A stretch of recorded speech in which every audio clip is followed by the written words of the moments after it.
So we've gone through the first domain that deals mainly with administrative type of controls. And there's a lot of information you need to know. Administrative controls, technical controls, physical controls. You need to know what they are and examples. We talked about confidentiality, integrity, availability. Not only do you need to know what those are, but the types of controls that need to be put in place to provide them. You need to really understand a lot about risk management. That's why this is the largest portion of this domain, because risk management is really important on the exam and in the industry.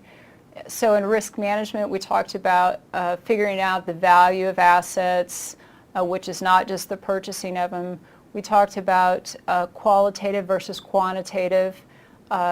We went through in quantitative, which is numbers based. We looked at the formulas of how to calculate the SLE, which is asset value times exposure factor. We talked about how to calculate the ALE, which is SLE times ARO. ARO is the frequency. We went through cost-benefit analysis. We talked about total risk versus residual risk. Total risk is before you actually put a control in. Residual risk is afterwards. There's 4 ways of dealing with risk, which is mitigation, transferring, avoidance, and what else?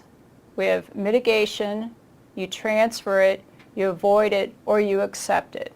And you would accept the actual risk if the countermeasure actually costs more than your potential loss. We went through information classification, that you have to set up an actual program.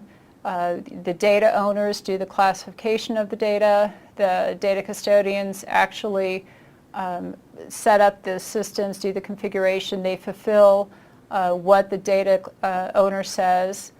The amount of classifications, you shouldn't have too many or too little. We talked about employee issues of when you hire somebody, you're not just hiring a skill set, you're hiring a person, and so you need to do the background check, look at it at possible clearances, their education, their experience. Unfriendly termination, we talked about that we need to make sure that those accounts are disabled. So that's not all. That's not all that you need to know within this domain, but those are some of the key points that we covered that is definitely important for the CISSP exam and for your work in the industry.